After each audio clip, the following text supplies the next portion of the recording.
As we approach the end of 2025, I wanted to take the time to reflect and look back on the past year and share some of the things that I've learned, as well as some of the projects that I got the opportunity to work on this year. I was heavily inspired to put this video together by my friend and fellow YouTuber Matt Quattro. So thanks Matt for the inspiration. This year had its fair share of highs and lows, beginning with an extremely slow start to the work year, but ending on a high note with one of the biggest projects that I've worked on to date, which I'm extremely proud of. There were two key learnings that I had for this year. The first being to make the most of the downtime, especially when you're quiet on the work front. At the start of this year, when things were quiet in terms of shoots, I spent my time refining my systems and processes so that I'd be ready for when things started to get busy again.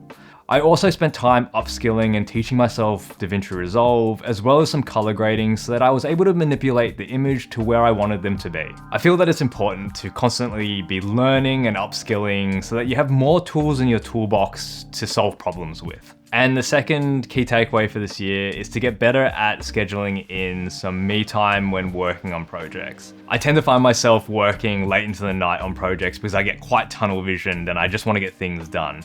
But I think it's better for me to take a break every now and again when working so that I don't burn myself out creatively. So that's something that I need to work on in 2026.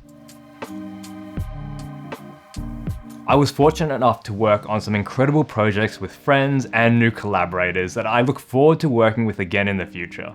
I also got to shoot a handful of TVCs, which I'm truly proud of, and I hope that I'll be able to share the behind the scenes of sometime next year. This was also the year of travel for me, having a number of interstate trips as well as a trip to New Zealand, which tested my packing and organizational abilities.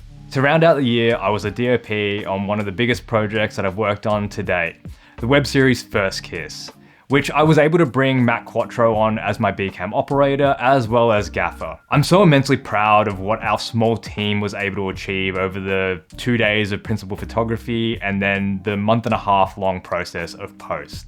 And it's something that I'm really looking forward to share with you next year. I had a lot of fun putting this video together and reflecting on this last year. I've never been the type of person to sit down at the end of the year and reflect back on what I was able to learn and achieve. But I think it's something that I want to do moving forward.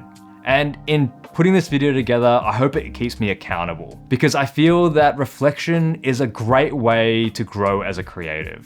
Thanks to all of the creative collaborators and clients that I got the opportunity to work with this year.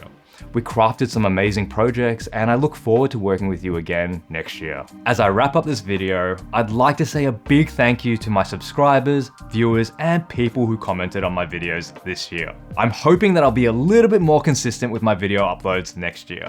Have a safe and happy holidays, and until 2026, thanks for watching and don't forget to hit record.